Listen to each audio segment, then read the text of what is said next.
Hello and welcome to Insights from an Autistic. Today's video is about social isolation and confusion, which I faced a lot in middle and high school. I'm going to discuss what it's like to have the social isolation and what it's like to be confused socially, and whether that's a good thing or a bad thing. Okay, so social isolation. I went through that a lot. And a lot of times, the isolation was something I really desired. I really wanted to be isolated off from everybody else, and I liked eating alone. I just didn't really like the other people.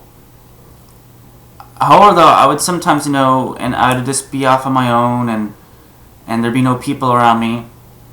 And, there's a feeling that you get like that. There's an emotion. It's hard to describe it because it's, yes, sometimes you'll feel that isolation, like the extreme loneliness. And I would feel that at times when maybe somebody tried to talk to me and they showed a real genuine interest in me, and then I blew them off.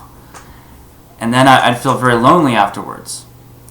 But overall, this isolation, you get so used to loneliness that you desire it. At least I desired it. I fed off the loneliness. It became my identity. It became a way of existing for me. I think there are two types of people of autism. There are those of autism who have no desire for making human connections and friendships and all that. Then there are those who do desire to make friendships, but they don't know how. They don't have the tools to do so. When I was younger, especially in middle school, I definitely fell into the category of not desiring to have that, for the most part. In high school, too, for the most part, it was the same way. But my mom really started to push me. And so, and when I was being pushed, or even during middle and high school, when I was still very into my social isolation, even if I did try to socialize with people, there'd be a lot of, there's a lot of confusion with that, a lot of misunderstandings, or having a completely different view on what's going on. Like they view something one way and I viewed it a completely different way. I wasn't even aware, though, that I viewed it a different way, and that they saw something, some other way. Like for me, maybe if I was afraid, like if I talked to a girl, that she would think I liked her, and I couldn't talk to her because if she thought I liked her, I could get in trouble or something like that. I think this had more to do, though, with a sexual harassment thing that I saw, where it pretty much said, that anything you pretty much do can be construed as sexual harassment under the right circumstances. So it really scared the living crap out of me.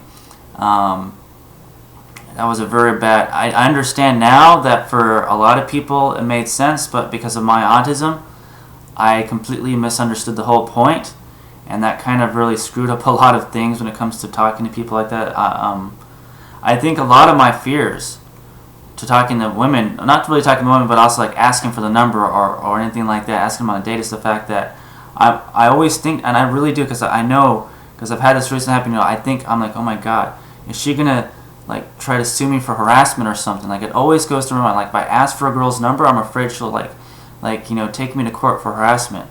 And of course most people are like, dude, you're just asking for her number, but for me that's a really big deal. But going back on the topic of social confusion, actually that is a little bit of social confusion, but going back on that topic of social confusion,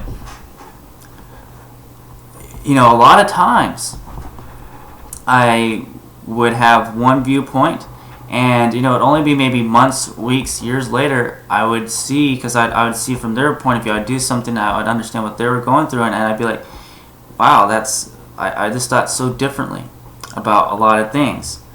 And because of this, it's hard to make those friendships in the first place, and so I didn't want the friendships. And if I did want the friendships, I didn't know how to make them. I was confused.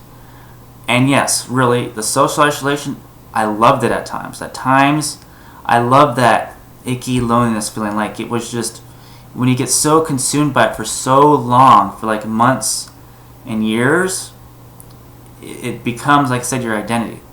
So if you have faced similar social isolation or confusion and wish to make a video response about it, or a comment or whatever, I encourage you to do so. And I thank you for watching today's video, and I wish everyone a most awesome day of awesomeness. Thank you.